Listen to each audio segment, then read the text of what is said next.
Just want to get to Labor's misinformation laws. So this extraordinary story that came out in The Australian today, that Michelle Rowland says she's going to have the power to direct ACMA, this is the media watchdog, to investigate instances of online misinformation. Wow. This is under their new legislation.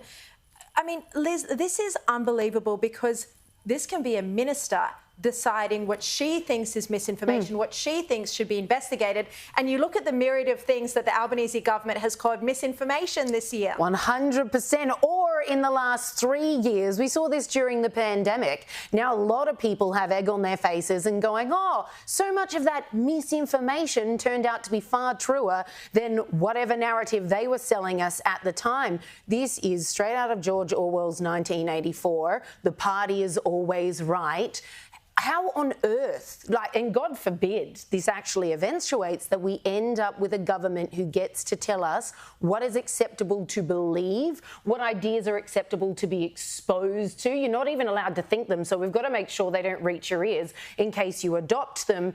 It's just unthinkable. That is when a free democracy ends. And Paul, this was a problem as well under the coalition. Remember, a lot of the censorship about the COVID pandemic and discussion around vaccines and mandates and the origin of COVID, that was all censored, taken down by the Home Affairs Department in the coalition government. Yeah, again, one of the reasons why, and what is the difference between a first world country and a third world country in many ways, is the restraint of government. Right? And obviously, government can pass whatever law it wants to. It's got a path through the upper house thanks to Dormont Dave Pocock and the Greens, which means they can pass whatever law they want.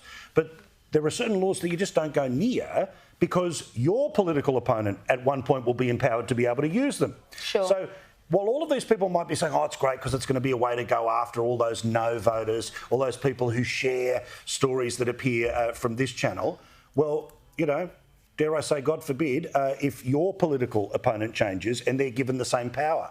This is unacceptable in a democracy, but I think we have to, sadly, start to deal with the idea that the Greens and Pocock will get it to happen, because they're all on the same line of trying to knock out the people who are their political opponents. And of course, and also this is a change to the law that means basically, you know, the minister can be sitting back, they'll watch Media Watch on a Monday night, they'll make a little song and dance about something taken either out of context or deliberately cut a certain way. They can pick up the phone, investigation underway, and we all know how those go. Well, it just goes to show that none of those people actually belong in Parliament, because if they're making decisions based on the fact that they want to stick around for longer, not what's best for the country, not what's best for a free democracy, goodbye.